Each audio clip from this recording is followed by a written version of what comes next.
Happy Wednesday, everybody. It's Linda and Alyssa back with Workplace Wellness, where we are sharing discussions with hopefully strategies that will help you to thrive and increase your level of well-being at work. But I think we all know that if you increase your well-being at work, it has a positive impact on your personal life as well. So, Alyssa, hi, nice to see you again. Hello, Linda. Nice to be here with you. Another Wednesday. Another Wednesday. Yes, these Yes. weeks just fly by, which is a good thing. I mean, all good. So today we are talking about multitasking. It's an interesting topic. Some people are very attached to the concept of multitasking, and I have to confess, I used to be one of them, and not anymore.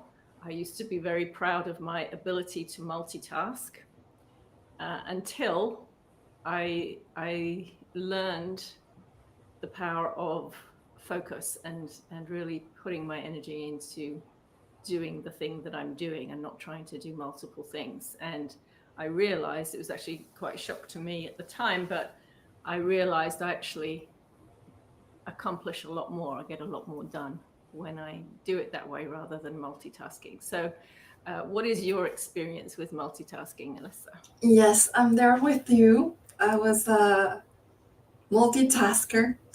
I still do multitasking. I'm gonna confess that I'm not 100% unique tasker.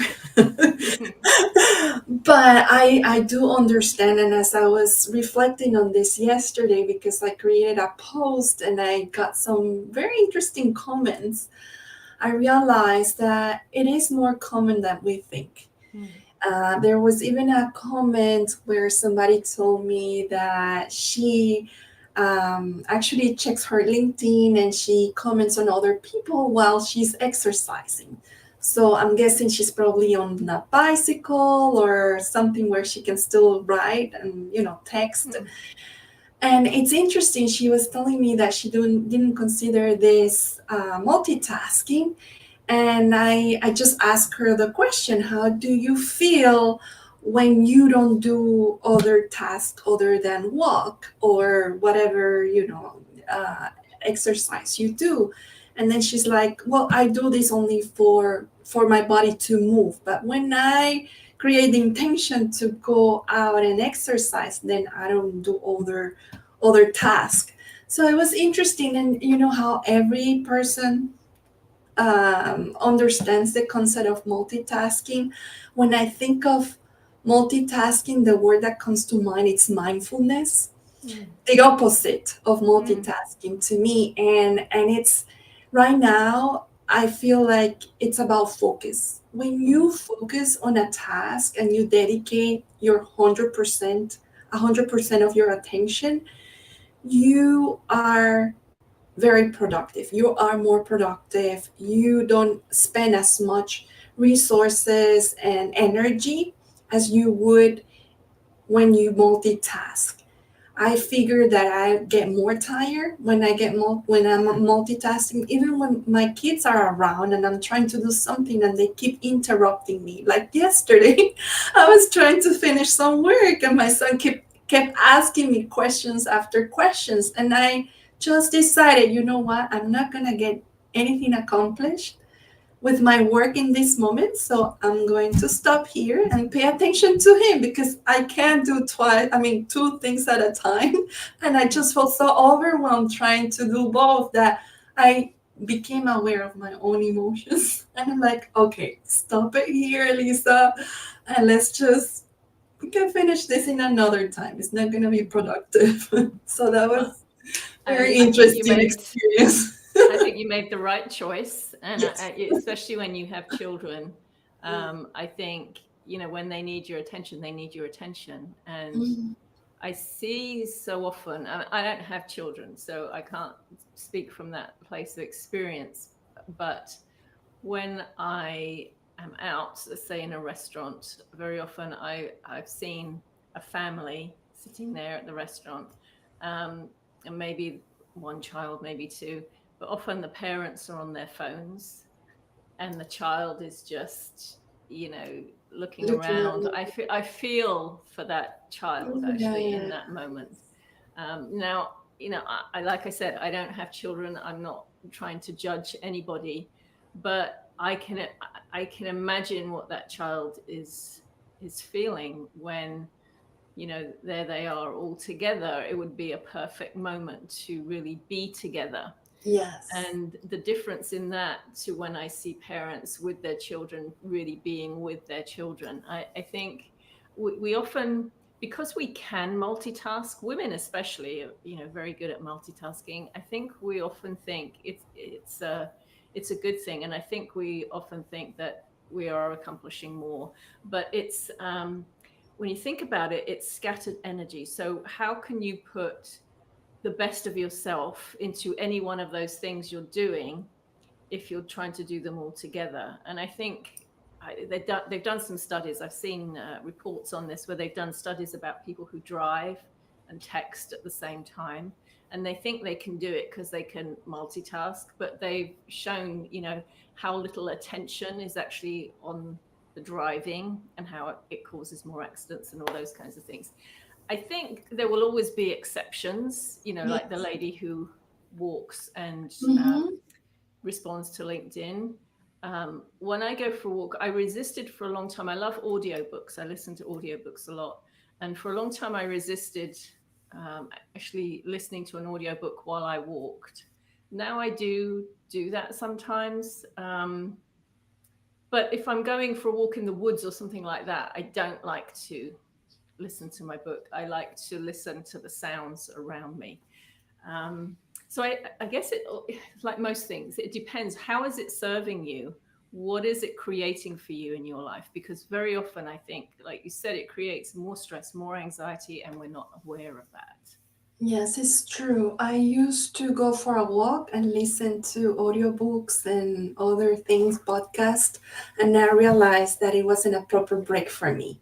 Mm, So I felt like I wasn't getting all that I wanted from my walk. Yeah, I got mm, some exercise, but mentally I was still tired. mm, So now if my intention is to decompress and also exercise, I bring my phone with me, but just in case I need to mm, call somebody like an emergency. But yes, I focus on what I see during my walk, what mm, I hear, what I, experience. And it's amazing how refreshed I come back. mm.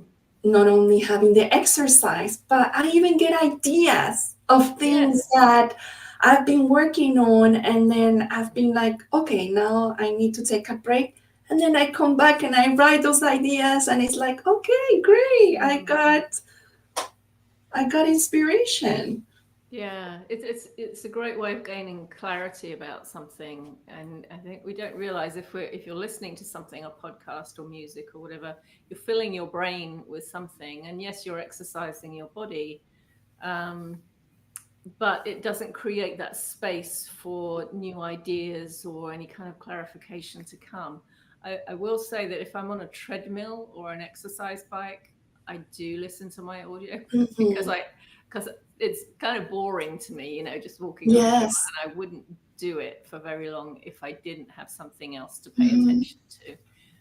But a walk outside Right. is very different, especially if I'm walking, kind of in the woods or something like that. Yes, I do the same thing when I'm driving and I have long drives. I love Mm, to listen to audiobooks and mm, podcasts and things like that. And I was amazed. I used to have a long commute and I was able to listen to many, many audiobooks, many, mm. many, which Yeah, I probably wouldn't have been able to do being at home or right. in another setting. So, yes, I think there are exceptions to the rule. It really depends how you feel. I think it's important to be aware and try both Mm, scenarios and see how you feel when you do it and when you don't do it. But one thing that I discovered while I was researching about this is that when you multitask, you may think your productivity is up and you're accomplishing so much, but actually not. No, There is not good. research that says that you are less productive, like 40 up to 50% less productive, because you're Mm. not able to focus on that particular task. You're just working on the surface on many other tasks. Yeah, So you're you don't have the spreading same yourself attention. out. Yes. Yes, Yes. yes. And on top of that, you are creating more fatigue to your brain, more stress. Mm. Um, Actually, your IQ declines by 15 points. I read that. So I was like, Really? interesting. That Yes. is interesting. And I think of it as you cannot put the best of yourself into what you're doing if you're trying Yes. to multitask. And I don't know if you've ever had the experience of talking to somebody, even on the phone where you can't see them, but you know they're doing something else at the same time. Mhm. It's it's not a very nice feeling because it feels like well, they can't give me their full attention, or um, it's not. It's just not a nice feeling because you know they're not 100% present with you. Yes. It's just they're talking to you while they're doing something else, so they're very distracted, a lot more distracted. And can they carry on the conversation? Yes, yes, they can. But it's not a good feeling for the person on the other end of it. And that's one thing I do feel very strongly about. I won't do that if I'm talking to somebody. I'm talking to that person, and I don't want to be, looking around.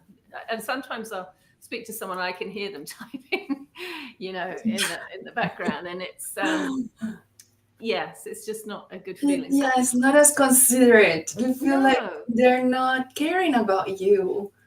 And yeah. you do this, you want to be 100% there. So when Mm, you are having a conversation with another person and you practice all of this, you expect the same from the mm. other person.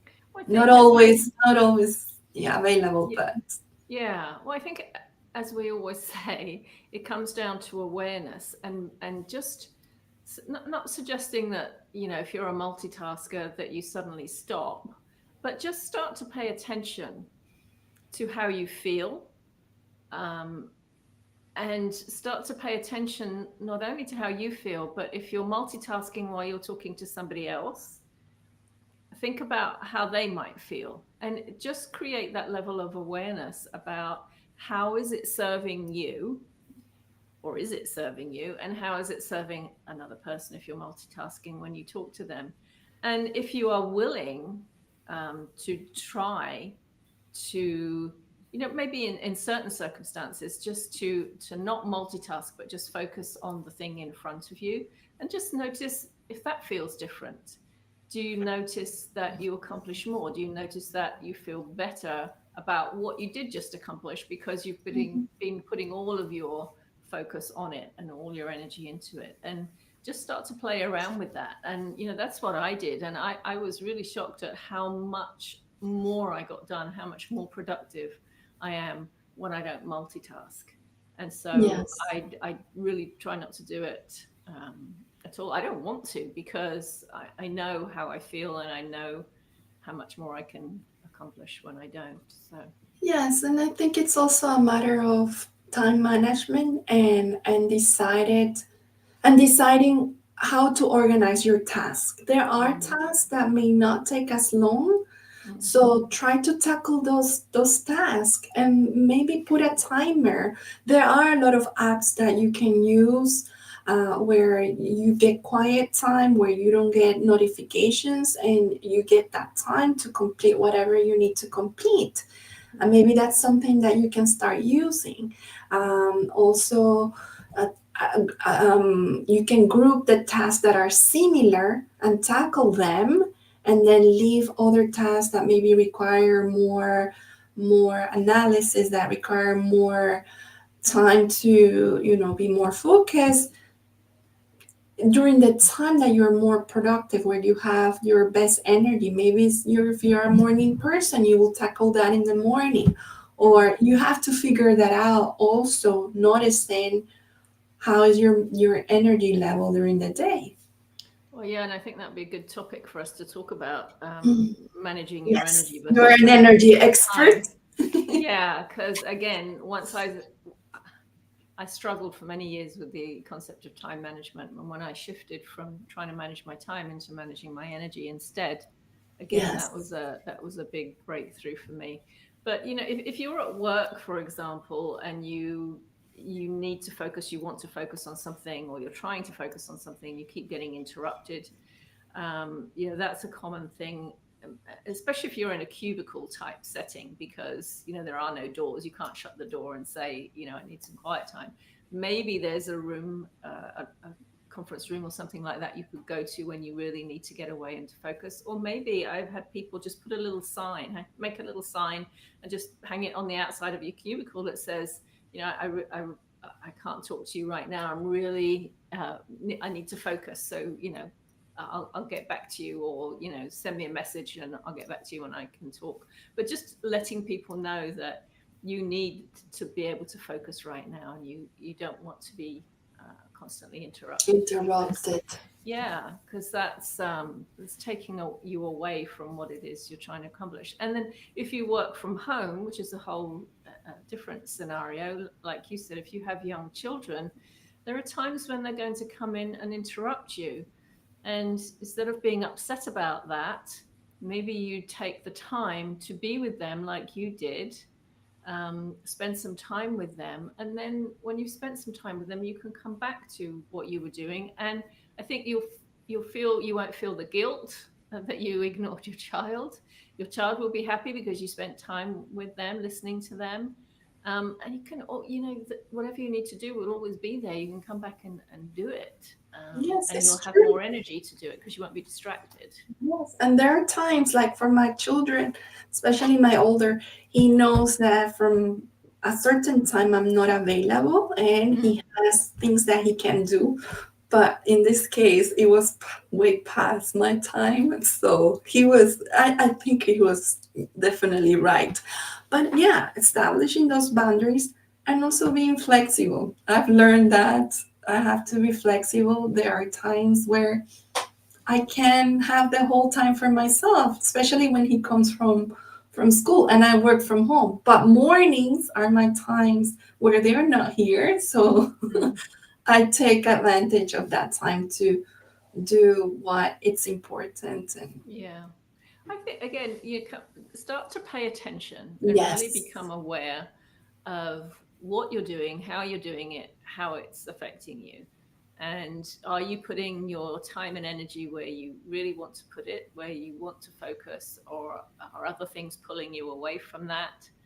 Are you trying to do too many things at once? I mean, if you're feeling totally burned out and exhausted sort of every day, then I think it's really important to take a good look at what you're doing, because many times people think time management is their issue when that's not really the issue at all. It's that they're putting their efforts into things that really they shouldn't be, or they don't truly want to be, and it's not right. serving them. So awareness is key with everything. Yes, it is. And oh gosh, our time's up again.